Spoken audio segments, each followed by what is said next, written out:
বাংলাদেশের গ্রামীণ জনপদে ডাকপিয়ন বা রানারদের নিয়ে অনেক মিথ প্রচলিত আছে। সেই প্রেক্ষাপটে মৃত ডাকপিয়নের চিঠি একটি মৌলিক ও রোমহর্ষক। কুয়াশাডাঙ্গা গ্রামটা নামের মতোই রহস্যময়। বছরের বেশিরভাগ সময় এই গ্রাম কুয়াশায় ঢাকা থাকে। এই গ্রামের শেষ প্রান্তে অবস্থিত জরাজীর্ণ ডাকঘরটি এখন ঝোপঝাড়ে প্রায় বিলীন। গ্রামের মানুষ দিনের বেলাতেও ওই পথ মারায় না। তাদের বিশ্বাস, আজও সেখানে হারান পিয়নের অতৃপ্ত আত্মা তার না বিলি করা চিঠির বোঝা নিয়ে ঘুরে বেড়ায়। গল্পের শুরু আজ থেকে প্রায় ৩০ বছর আগে। হারান মিয়া ছিলেন কুয়াশাডাঙ্গার এক একনিষ্ঠ ডাকপিয়ন। খাকি পোশাক, কাঁধে চামড়ার ব্যাগ আর হাতে একটি ছোট লণ্ঠন নিয়ে তিনি মাইলের পর মাইল পথ পাড়ি দিতেন। একদিন এক কালবৈশাখী ঝড়ের রাতে সাইকেলে করে চিঠি বিলি করতে গিয়ে হারান মিয়া নিখোঁজ হন। ৩ দিন পর তার মৃতদেহ পাওয়া যায় বিলের ধারে, কিন্তু তার সেই চিঠির ব্যাগটি আর পাওয়া যায়নি। শহর থেকে কুয়াশাডাঙ্গায় নিজের পৈতৃক ভিটায় বেড়াতে এসেছে অয়ন। সে পেশায় একজন ফ্রিল্যান্সার, কোলাহল মুক্ত পরিবেশে কাজ করার জন্য এখানে আসা। গ্রামের মানুষ তাকে নিষেধ করেছিল রাত 10টার পর যেন সে বাড়ির বাইরে না বেরোয়। বিশেষ করে সেই পুরনো ডাকঘরের রাস্তা দিয়ে তো ভুলেও নয়। কিন্তু অয়ন আধুনিক ছেলে, এসব কুসংস্কার সে বিশ্বাস করে না। এক রাতে কাজ শেষ করতে করতে তার রাত প্রায় 12টা বেজে গেল। হঠাৎ জানালার বাইরে সে একটা অদ্ভুত শব্দ শুনতে পেল। টুংটাং টুংটাং, ঠিক যেন সাইকেলের বেল বাজার শব্দ। অয়ন জানালার পর্দা সরিয়ে দেখল ঘন কুয়াশার ভেতরে একটি আবছা ছায়া স্থির হয়ে দাঁড়িয়ে আছে। লোকটির পরনে খাকি পোশাক, মাথায় একটা পুরনো আমলের টুটি। সে এক দৃষ্টিতে অয়নের জানালার দিকে তাকিয়ে আছে। অয়ন ভয় না পেয়ে ভাবল হয়তো কোনো পথচারী সাহায্য চাইছে। সে টর্চ নিয়ে বাইরে বেরোল। বাইরে বেরোতেই এক অদ্ভুত কনকনে ঠান্ডা বাতাস অয়নকে গ্রাস করল। কুয়াশা এতটাই ঘন যে হাত বাড়ালেও নিজের আঙুল দেখা যাচ্ছে না। অয়ন ডাকল, কে ওঠানে, কেউ আছেন?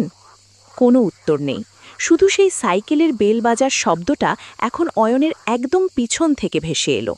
সে দ্রুত পেছনে ফিরতেই দেখল তার সামনে দাঁড়িয়ে আছে হারান পিয়ন। কিন্তু তার মুখটা, সেখানে কোনো চোখ নেই, শুধু দুটো অন্ধকার গর্ত। গায়ের চামড়া ঝুলে পড়েছে, আর তার ব্যাগ থেকে চুইয়ে চুইয়ে রক্ত নয়, কালো রঙের এক ধরনের তরল পড়ছে। হারান পিয়ন তার কাপা কাপা হাত বাড়িয়ে অয়নকে একটা হলুদ রঙের খাম এগিয়ে দিল। অয়ন ভয়ে পাথর হয়ে দাঁড়িয়ে রইল। পিয়নের কণ্ঠস্বর যেন মাটির গভীর থেকে উঠে এলো। বড় দেরি হয়ে গেল বাবা, এই চিঠিটা পৌঁছনো খুব দরকার ছিল, দয়া করে এটা দিয়ে দিও। অয়ন যান্ত্রিকভাবে চিঠিটা হাতে নিল। হাত লাগতেই তার মনে হলো সে যেন এক টুকরো বরফ ছুল। পরক্ষণেই এক ঝলক দমকা হাওয়ায় কুয়াশা সরে গেল, আর সেই পিয়নও উধাও হয়ে গেল। অয়ন কাঁপতে কাঁপতে ঘরে ফিরে এলো। চিঠিটা পুরনো হলেও তার গায়ে কোনো ধুলো নেই। খামের উপর প্রাপকের নাম লেখা শেখ মকবুল আলী, কুয়াশাডাঙ্গা। মকবুল আলী ছিলেন অয়নেরই প্রপিতামহ। বুক ধকধকানি নিয়ে অয়ন চিঠিটা খুলল। ভেতরে একটি হাতে লেখা চিরকুট। সেখানে লেখা, মকবুল, বাড়ির পিছনের যে কুয়োর জল তোমরা খাও সেখানে বিষ মেশানো হয়েছে। আজ রাতেই জমিদার বাড়ির লোক এই কাজ করেছে। বাড়ির কাউকে জল খেতে দিও না। ইতি, তোমার শুভাকাঙ্ক্ষী। চিঠির তারিখ দেখে অয়নের চোখ ছানা বড়া হয়ে গেল। তারিখটা ৩০ বছর আগের সেই রাতের, যেদিন হারান পিয়ন নিখোঁজ হয়েছিলেন। পরদিন সকালে অয়ন গ্রামের বৃদ্ধদের কাছে জানতে পারল ৩০ বছর আগে ওই রাতেই অয়নের প্রপিতামহ সহ পুরো পরিবারের ডায়রিয়া বা ওলা ওঠা হয়েছিল বলে ধারণা করা হয়েছিল। মকবুল আলী সহ বাড়ির ৪ জন সদস্য সেই রাতেই মারা যান।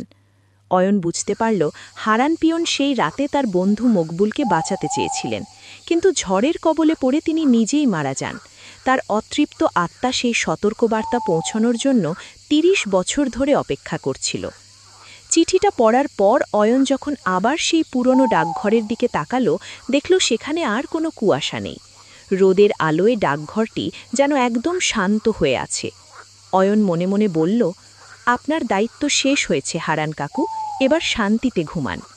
সেই রাতের পর থেকে কুয়াশাডাঙ্গায় আর কোনোদিন সাইকেলের বেলের শব্দ শোনা যায়নি। হারান পিয়ন চিরদিনের জন্য তার না বিলি করা চিঠির বোঝা থেকে মুক্তি পেয়েছে। জীবিত বা মৃত, মানুষের প্রকৃত পরিচয় তার কর্মে এবং নিষ্ঠায়।